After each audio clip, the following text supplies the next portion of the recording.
kandi tuweze ku isaha zitatu zirenze iminota 16 muri studio za Kadrema FM kwigerekezo rya akane Munyonyo umwaka wa 2021 mu kanya rero cyateza rero twakire abatumire dufise hano muri studio za Kadrema FM akaba bagiye kuturirimbira indirimbo zehegiza Imana. Imbere rero yuko tumviza akarimbo kabo mu kanya reka tubahe ikaze dusabe nagishu hariya hagabanya indirimbo irimo cyane gose binashobotse imbere banemwo kugira ngo tubandanye rero n'abano batumire dufise hano kugira ngo bashobore no kuturirimbira indirimbo bavuga bati turatangwa turirimbe ati turaririmba ati indirimbo turazifise mu mutwe ati zirapanze zimeze neza.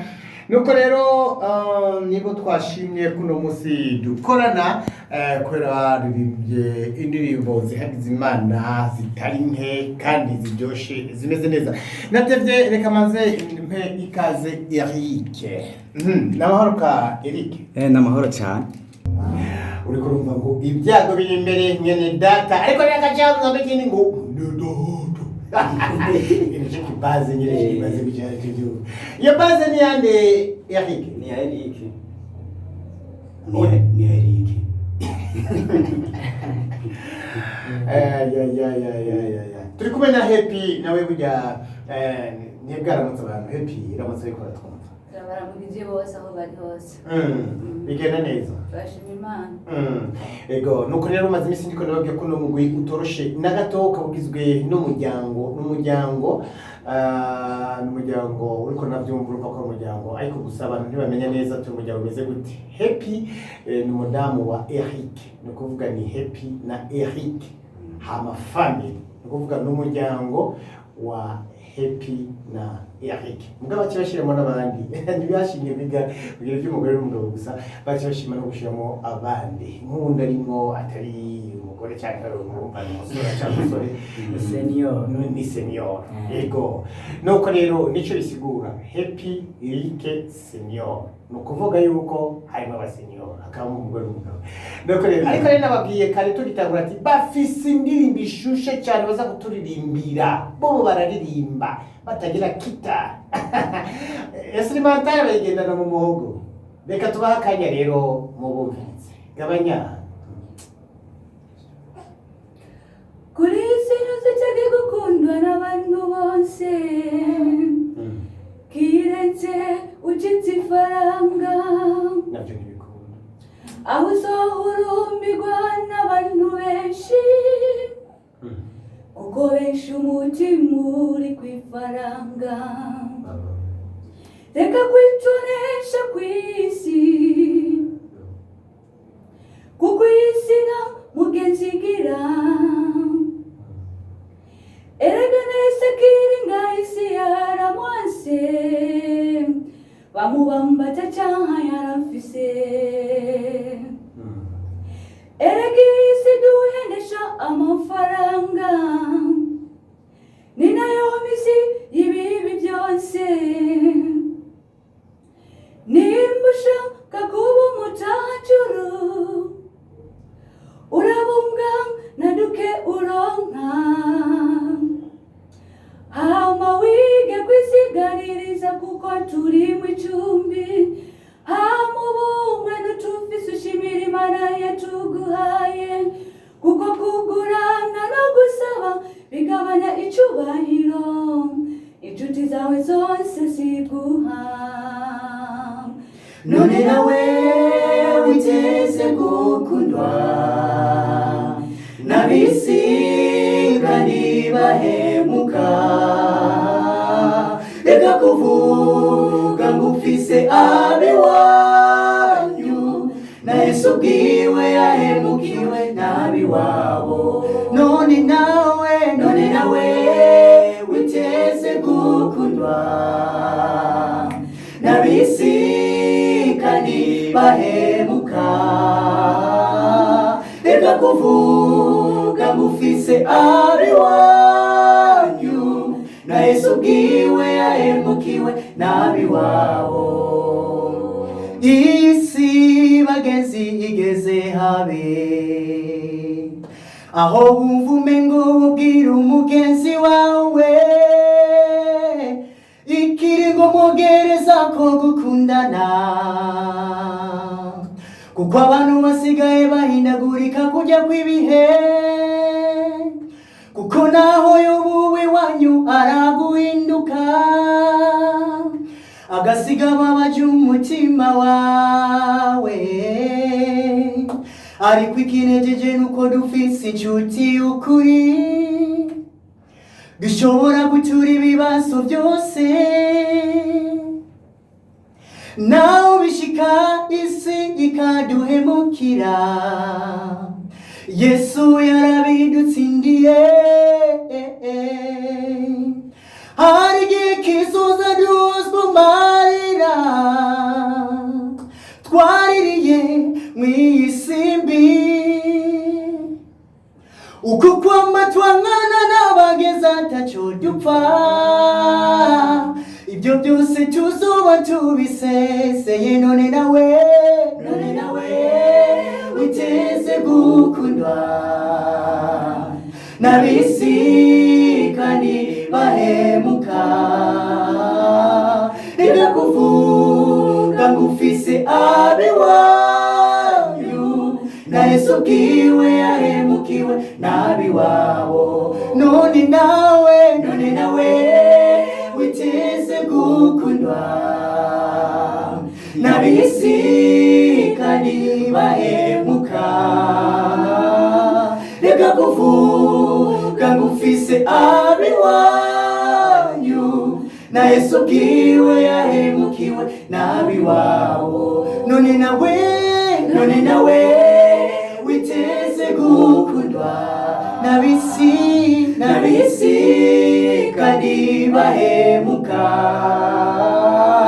reka kuvuga ngo ufise abiwanyu na Yesu ubwiwe yahemukiwe n'abiwabo.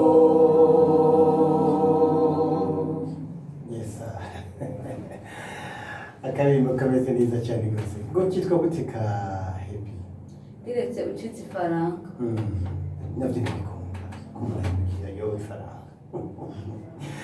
Nibyo namye mvuga rero mbwira abantu ati burya hari ibintu bihambaye ku isi. Ibintu bihambaye. Ibintu byose utazobona ko yarara biba bikomeye cyane. Yego cyane. Yo kuba watembereye urabona ubuzima ko yarara. N'amafaranga yarara ahantu batayarara urabona abatuzi. Naho hari ahantu urabona batamahera. Wapi ukunda ketse uwo yakorokanya ntabibona. Yego ntayarara ry'amahera ririho, ntayarara ry'ubuzima ririho. Ariko ibindi byose bisanga ahantu babitaye. Urumva rero ati ucitse ifaranga nabyo nk'ibikunda. Iyo ndirimbo ndakeneye kumenya neza ninde yiyumviriye ubwa mbere. Uwayumvira ni jewe Erike nk'umukuru w'umuryango. Urumva kugira tunde twumvira kugira igikorwa cyo kuvugira Imana, kuko twabonye ikinga abantu dusanzwe tuyifise, turavuga ko tutoyigumizamo kandi dushobore kuvuga ubutumwa kugira dusangire n'abandi. Niyo mvura bishobora kuba twohagarara tukicara tukiyumvira ku bijanye n'amajambo yoshobora kuba yohembura abantu cyangwa kuba yofasha abantu mu bijanye n'urugendo turimo kuja mu ijuru. Indirimbo ni wowe yiyumviriye, ucuragaruka urayandika. Yego. Hanyuma umaze kuyandika waciye utangura ariko ndabayigufasha cyane cyo ugatirika nje muri wa muryango wanje nyine ari twe tubikorana twenyine gusa. Yego nacenje muri wa muryango wanje nyine kubera ko mbona nyene biba biborohera kuririmba nkuko mba nabigize. Baca baza nkabereka ukuntu bashobora kuba boyijanisha nkuko nayiteguye. Barundi ntibangora bakubitirako. Tubishimira Imana nabo nyine Imana rero hayingabira no kuririmba. Yego Erike uno munsi kubgawe isaha turiko uri kurihweza urwego mugeze ko mu kuririmba wikesha nde? Kuko ndiko ndumva ijwi cyane rya madame wawe, ijwi ry'iwawe mugabo umuntu uvuga uti jewe abuze uno munsi muri Happy Rick Family nocenda biheba ninde? Mbo kubijanye n'umurimo w'Imana muri twarazihaye. Yego mwizi ndirimbo. Mbo mwizi ndirimbo kuvuga umuntu ubona ko ufite akamaro cyane ninde? umuntu agira akamaro cyane mu bijyanye no kuyobora indirimbo ni umuntu arimba soprano. Urumva ko ari madame arimba irya mbere kubera ko hatabaho irya mbere twarabona umwe arimba irya gatatu undi irya kabiri urumva hatabaho irya mbere bica bigorana mugabo rero ibyo naho byogenda uko birashika ugasanga indirimbo urashobora kuba woyiririmba tukaririmba irya mbere ry'ikigabo indirimbo bigakunda urumva ko umuvumo w'Imana uguma uteje imbere umwe ntaba adahari ntibibuza yuko turakora byama binashikana muri eglise ugasanga turi babiri turaririmba kandi abantu bikagenda neza. Uno munsi haje nk'umuntu avuze ati muririmba neza cyane ati izi ndirimbo zanyu ndazikunze mbega sinobagura canke nitwokumvikana tukagera tugakorana mwese muzoza muririmba iziwanje canke muzohora muririmba uko nyene mutegura ariko abahembe. Oya agakiza nta mafaranga gafise kogurwa. Oya ngiye gura agakiza gura mwebwe. Oya twebwe ntiyo nenda nje gituma ndakubwiye ko umuntu atagurwa umuntu niyo ntawo mugura ngashobora kandi umuntu no w'Imana kuko wowe uhari aho uri mu ishusho y'Imana cyo gituma ufise agaciro kanini gakomeye cyane kuko wasizwe n'Imana kandi Imana nigufise ko umugambi nta wundi muntu ashobora guhindura umugambi w'Imana cyo gituma twiyemeje gukora umugambi w'Imana tuve mu kugura uvuga ati reka dufashanye ndabahe ubufasha ariko mukore sous condition kuvuga muke mukora ibidashaka ariko bijyanye n'Imana muririmba indirimbo ariko muhindure nka style yo kuririmba cyangwa tuyego byo genda gute mbo ico kintu uvuze si wowe nyine umaze kukivuga hano umaze kukitubwira yatubwiye ati yari TV raho aratubwira ati mwebwe turashobora kuba twokorana hama tukazoza turabahembuka namwe natwe tukaronkaye muga tukabakoresha muga twe twababwiye ko kitakunda kora ko nitwicaye kugira ngo dukore amafaranga twebwe twarakwije cyose cyo dutega umutego c'amafaranga tugishira inyuma ubu dukorera Imana nta muntu ushobora kuba yovuga ngo arashaka kudukoresha mu bijanye n'amafaranga ngo tugire ko ngatugire kuko kenshi yukoresha n'amafaranga ubaye umucakara w'amafaranga nyene Imana ubuhebye cyo bituma ari amafaranga n'indi imbere bivuga ngo none nawe witeze gukunda ufise amafaranga ego urashobora kuba wokwiyumvira gukora ibyo ushatse mugabo amafaranga twe dukorera Imana tugeza kuzohemukirwa n'abantu nkuko na Yesu nawe yahemukiwe canke twangwe n'abantu kubera ko twanse amafaranga uko wase amafaranga abantu babona yuko mengura ikijuju nta gaciro ufise babona yuko menga nta intumbero nimwe mugabo twebwe ico dukorera niko twozorangiza no rugenda amaro tukaja mu ijuru nico twipfuza nka nk'umuryango wacu kandi tukibutsa n'abandi mwebwe mushaka gukorera ijuru yego mukorera ijuru none ko batubwiye ko ijuru rya bapfuye umva namwe mushaka kuzoronka ijuru ariko mupfuye ijuru n'iryo bapfuye bo hari abapfuye mugabo hari nabo Yesu azoza bagihari kandi abapfuye si ijuru si rya bose abapfuye bizeye Yesu Kristo abo bazobona ijuru mugabo abapfuye batizeye Yesu Kristo ntibazobona ijuru kandi ikindi kintu nakubwiye burya gupfa si bibi gupfa no gusinzira nuko abantu benshi batabitahura kubera ko umuntu abarutse imiruho y'iyisi hama akarindira umunsi w'umuzuko kuko abantu bose bapfuye bazozuka ahubwo urupfu rubabaje ni gupfa kabiri kuko urupfu rupfa n'urupfu rwa mbere hariho rero urupfu rwa kabiri ubwo urupfu rwa kabiri ni urupfu umuntu azopfa buherihera atazosubira kubaho ni rwa rupfu rero Yesu Kristo azoba agarutse ku bicu asanzura rega igitabo c'imanza arahaba ati mbega wowe wakoze uko amasomo urubanza yego reka tuyibandanize twebwe ku ndirimbo zacu iyo ndirimbo uvuze ati yitwa kiretse ucitse ifaranga yego hari indi ndirimbo je ndyoheye cyane rwose mu ndirimbo mwaririmbye indirimbo ivuga ibintu by'iyarara ijuru ngo ijuru sinyabareka iriya ndirimbo nayo mu yindi ndirimbo nta na kimwe yego shaka wamukoze kose nyiro nawe ari yego ndashaka twumva kuba kwisi ushobora kurara uryamye abandi baraye banyagirwa ushobora kurara uriye neza abandi bacubitse umukanda mu nda ugisi nisakaye nawe byahinduka ukanyagirwa n'abakoreye ku isi ngo yunguke bose barinda bapfa barondera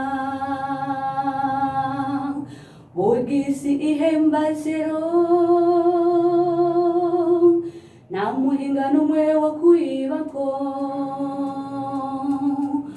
umuhinga n'ukorera Imana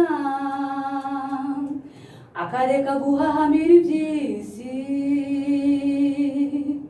akuzura urukundo Yesu adusaba agakunda wasanga canguye gerageza ubwira urukundo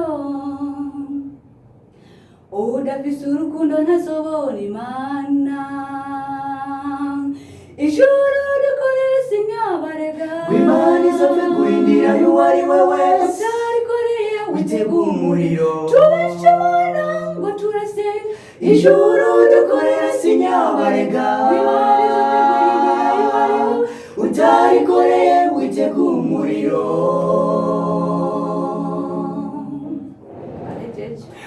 n'ibindi bikomeye cyane reka tumire amate tugaruke twakira abakristu ku murongo mu cyumwaka kuri 61 amajana 440 amajana 220 mushire kuri 75 amajana 956 ijana 901 kugira ngo mugire icyo mubajije uyu muryango turi kumwe hano muri studio na cyane cyane kubijyanye n'ibikorwa byabo mbega indirimbo zabo twozironka gute twozisanga hehe bisaba iki mbega murifuza kwinjira muri iyi groupe muri uyu muryango mbega murifuza kubatera intege kubafata mu mugongo ni byinshi cyane rwose reka turinde rero mwakure kugira ngo mugire icyo umutubwiye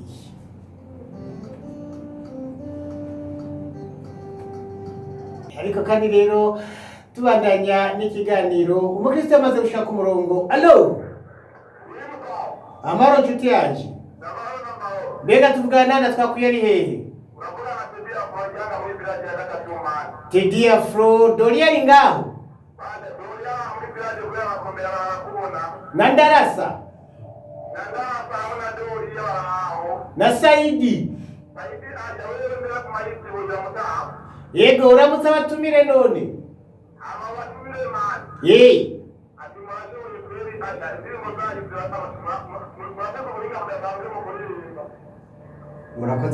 murakoze mwezagi yego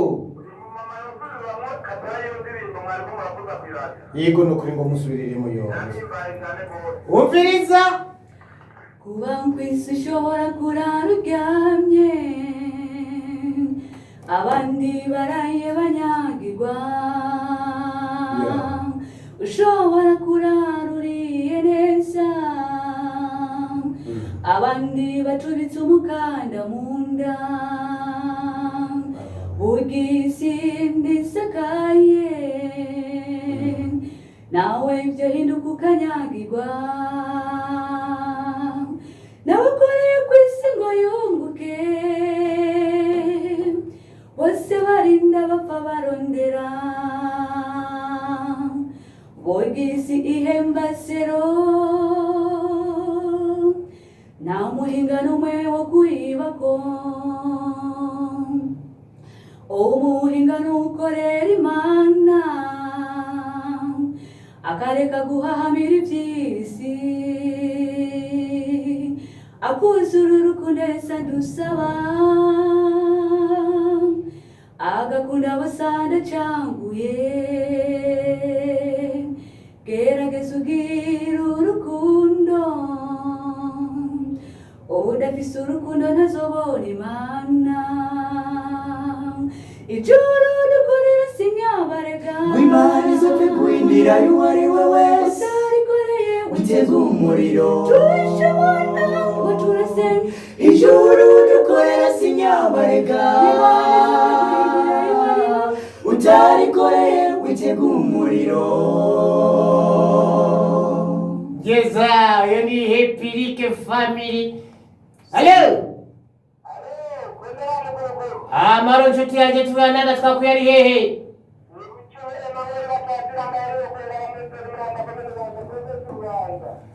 yego cyane aho ibubanza muraho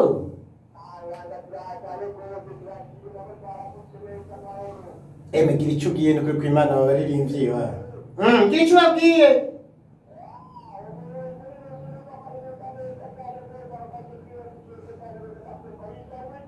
niyivugira arakuze yitwa Happy yitwa Happy yego cyane nuko rero turabandanya kandi tubabwira tuti ubutumwa bandika ubutumwa tubandanya tubusoma. Reka tujye mu butumwa. Uyavuga ati ndi Emmanuel Imakamba aho bita Inkuba, uwo muryango Imana niwuhezagire, Amen, ibikorwa amen. vyawo nimuhezagire. Amina. Ubundi butumwa ni Baki John asanzwe ari hariya mu ntara ya Cibitoke, ariyo hariya Imugwi. Avuga ati janda kuri Rema FM, ati ndamukiza abatumire bambwirire uti ayo majwi nayiwanyu uti murashoboye. Amina. Uyo mufasoni afise ijwi ryiza cyane, Turakoze. ati igihe kirageze cyuko twese turirimbira Imana. Amen. Allo avuze abantu bavuga ati murahezekiwe rwose. Amina. Amina. Reka turabe rero ubundi butumwa hariya naho turabira ku murongo ukuntu biriko biragenda. Allo oh yahengamye. Witwa Dionise asanzwe ari mu mpuzamuhari muri village ya mbere ya Gihanga. Avuga ati namahoro, ati ndamukiza abatumire. Arakoze cyane. Nawe turamukiza Dionise, cyo turamukiza ari amapeya ati yamu. Urabati bitendi Bosco ku Musenyi kuri salo kwa Pipesi, ati ndiko ndagukurikirana, ati cyo ndamukiriza abatumire. Urakoze Urakoze cyane. Ati ndumva ririmba neza. Amina. Nuko rero turabandanya. Undi nawe ati janda mutama wanje ni ambassadeur wa Rema FM, ati namaze kuba nibereye kuri 107.5 ngaha muri ikomine Buhiga mu ntara ya Karusi, Mutumba Gitanga. Ubundi butumwa dufise yego cyane. Ubundi butumwa dufise ati ngirira uyo mudada, ati iryo jwi ni iryo wavukanye canke ni bimwe muja kwiga muri studio. Nibyo navuka. Ego ingera byumvise muri butumwa bwo ugiye bushika. Allo amahoro. Yego nshuti. Emmanuel Gihanga muri village ya Kangahe. Aho nshuti yanje ramutse abatumire.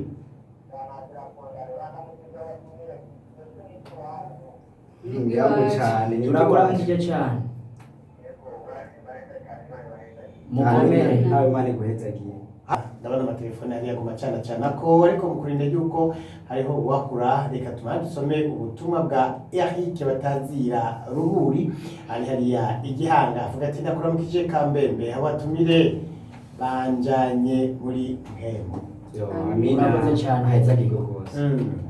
Undi nawe rero ni Papi Gihungwe, nawe nari hariya Igihanga. Avuga ati bwakeye neza mana, ati ama abatumire ndabahaye ikaze muri studio za Radio Nsumba zose ariyo Rema FM. Murakoze. Asha ni muhira. Ariko nagira nakubaze gatonya Eric. Urabona wewe waritonze urarondera inkumi mushobora kubakana, nukuvuga uzomudamu wawe no munsi rero uri kumena Happy. Ubwo mu kugenda urondeza niho baza ukababwira ngo babanze baririmbe ku buryo cyuhitamo Happy. Oya ibyo ntabyo nakoze, ahubwo gusa nuko izi ndirimbo nk'abariko barazumva ariko dusanzwe tuzikorera, asanzwe n'umuproducer. Urumva nakuri Nyanzarake nayo isanzwe ndamuzi, twarahura mu bikorane nkabona ko dushobora kuba twohuza ivyumviro, mugabo igihe carageze kiragera n'ubundi sanga niwe nagiye kurondera sanga byarabaye. Mugabo narabisengera cyane, naravuga ati bivaye n'ukuntu bivaye n'umwuga sanze nkoreramo ndifuza kuzokorera Imana biciye mu ngabano yaduhaye kuririmba. Avuga ati Imana izimperera umuntu ashobora kuba yazi kuririmba, mugabo atirata kubera ko kenshi burya abantu bagize ingabano yo kuririmba ubusanga biyemera bagenda avuga ngo jewe narenze muka twebwe turabishimira Imana kubera ko twaciye duhuza twese ata muntu n'umwe birimo. Nubwo byoshika yo bari satani twama twabisengeye cyane kugira tubigwanye. Mbe satani bahe Satani yega nawe akora mu myuka mibi. Murakoze cyane. Ego yumbwira hawe no kinyera kumukubita kabisa kugira ngo nawe uramwana.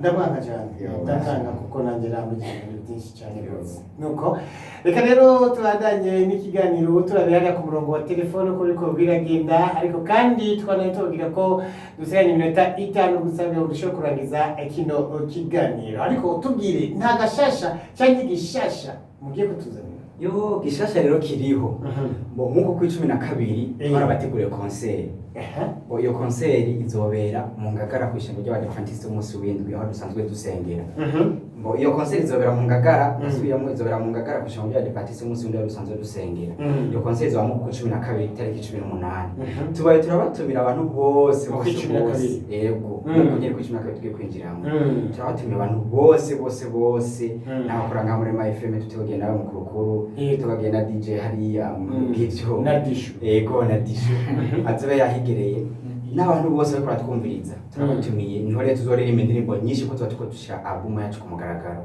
yego eko allo amahoro bigenda neza kanshuti yaje tuvugana nanda twakuye ari hehe sa Mukamenge nuko abaririmbyi bumvise gute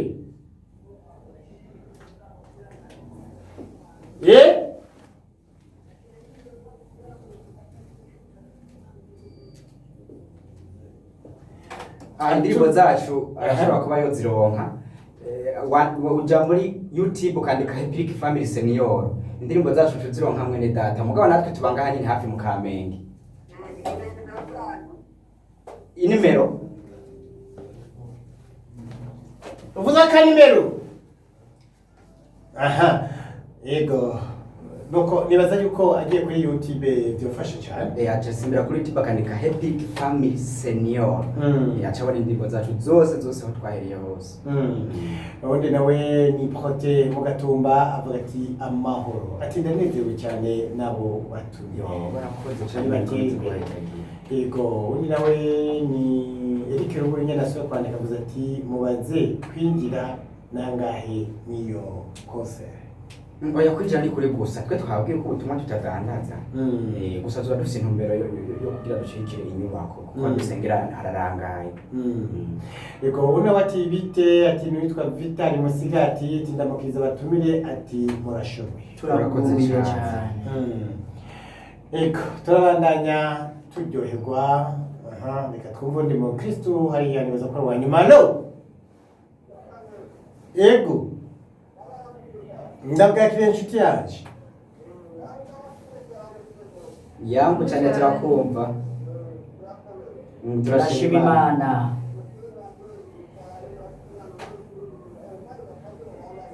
amen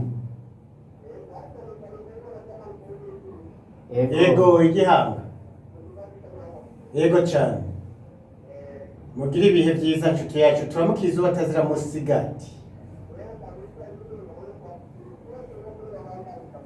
yego ariko uzoje kuri YouTube urazibona neza kugira ngo uzazumviriza uzifitiye muri telefone yawe gira amahoro nshuti nuko rero turasigaje umunota umwe gusa kugira ngo dushobore gusezerana hari akajambo Eric wateguye ugere tubwikanye akajambo no sezeza nuko gushima cyane mwatwiyumviye ko nka Rema FM mukaba mwaduhaye akanya nkaka kuko nibyo gushimira Imana kuko nk'ubutumwa bwacu bushitse kure umuntu biracu twaye gushikana ubutumwa kure mwamudukora ikorwa gikomeye cyane Imana ikomeze kubahezagira reka tugaruke kwa Happy turashimiye radio Rema FM n'abatumire bose ukuntu babanye natwe reka turashimiye abatumire babanye natwe muri kino kiganiro na radio Rema FM na mukurukuru muhezagwe cyane yego murakoze cyane gose reka dushimire Nadine n'abakwe n'abanditse ubutumwa na Gahwane